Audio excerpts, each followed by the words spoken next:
diving first into a delicious and sometimes confusing world of food vocabulary, but in Portuguese.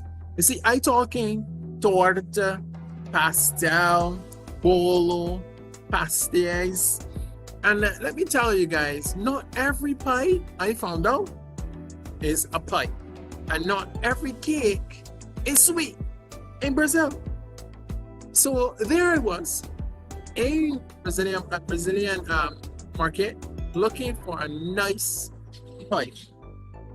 So I look at the lady there.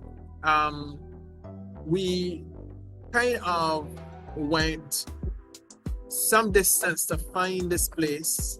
I was told that it has some of the best pies further down in Sao Paulo.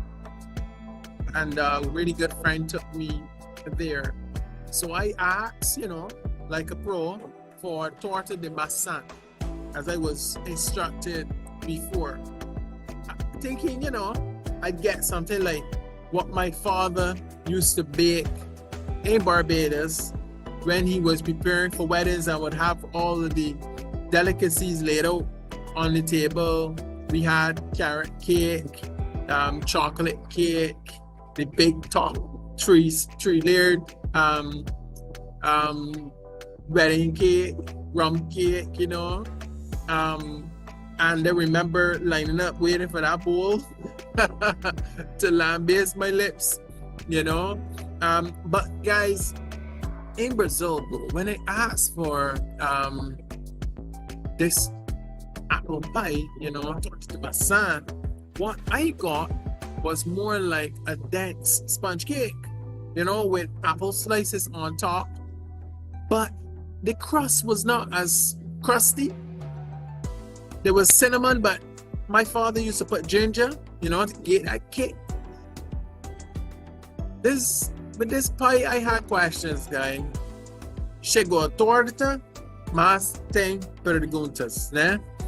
And so this leads me, to thinking to myself, like, wait, did I get the name wrong? So guys, let me break it down for you. All right. In European Portuguese, torta often refers to a rolled sponge cake.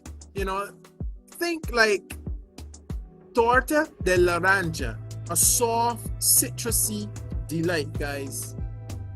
Bolo is your classic Brazilian cake, birthday cake, like bolo de aniversario. All right, bolo de aniversario is birthday cake. Pastel. Now in Portugal, that's where things get confusing. Pastel can mean pastel de nata, which is a sweet custard tart, but it can also be a savory pastry from the bakery, a padaria. So when you get over to Brazil, torta is even broader. It can be a sweet cake or a savory pie, like torta de frango, chicken pie, or torta de limão, which is lemon meringue pie, one of my favorite pies, guys. Bolo in Brazil is always cake. Chocolate cake, bolo de chocolate. Pastel, pastel, oh yes, pastel. Pastel is a totally different vibe altogether. Picture this, guys. Deep fried, crispy pastry pockets filled with cheese, meat, or even banana with cinnamon. It's a whole street food experience in your mouth, guys. The first time I had pastel, oh my god, it was so good. I stole the recipe, of course, But listen, here's where it gets fun. As a Bajan, when I hear pie, I thinking about something savory, like we popular macaroni pie, like a Like how you got in America, how you have mac and cheese. In Barbados, we got macaroni pie, but a hard, nice, crunchy, left over for the next day topping that you chop up and you fry it with a little thyme and butter, you know, mellow cream butter if you got some, or sunflower butter if you want to be a little healthier. And even, you know, when you finish, you can top it off with a little coconut milk. But listen, guys, in Portuguese though, you know, things are different. That's not always the case when you ask for pie. Like in Barbados, a pastry is flaky. But in Brazil, you might say massa folhada for that. Why? Because, you know, you want to make sure that you're very clear about what you're asking for. But the street food pastel, that's a thin, crispy, almost like a fried wonton, but way bigger, guys. It's almost like a big pocket book. Like, remember the old time days, they had those pocket purses for the women that would carry to church with the clip, exactly that size.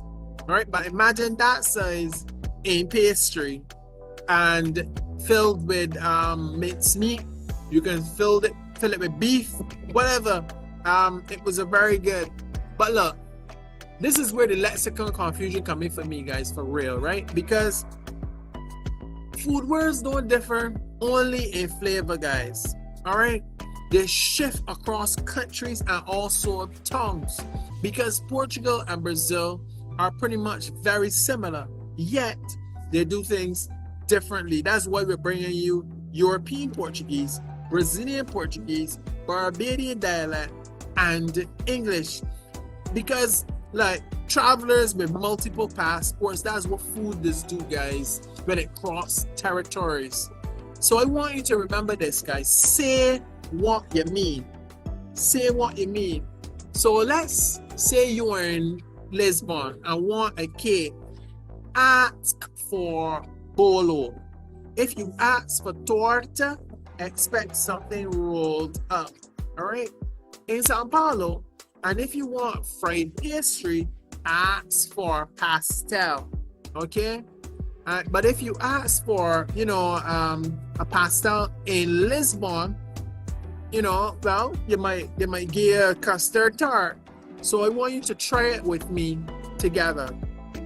Quiero un bolo de chocolate, por favor. I'd like a chocolate cake, please. Tem pastel de carne? Do you have meat pastéis? Very good. Esta torta é doce or salgada? Is that torta sweet or savory?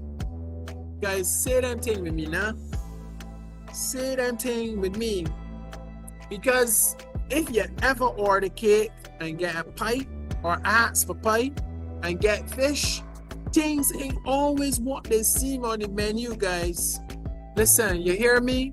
Don't be looking at people's menu and comparing it to Barbados and thinking that when you order, you know, mai. If you go to Brazil and you say you want dolphin, listen, they might think that you want the flipper. So you gotta be careful what you ask for.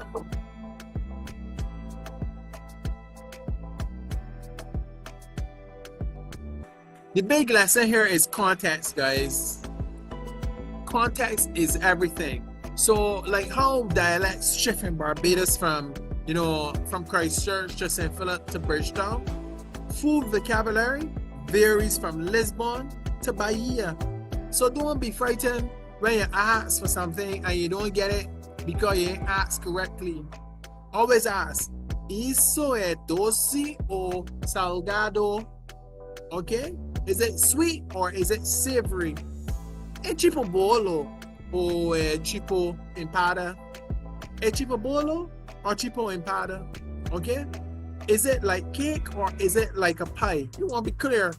Don't be afraid to ask for clarity, guys. Clarity will save you money. All right? And listen, beautiful people, listen, that is it for today, right? On our delicious episode on sweet things, Portuguese made easy in association with the World in Focus podcast, guys. Remember, language is like cooking.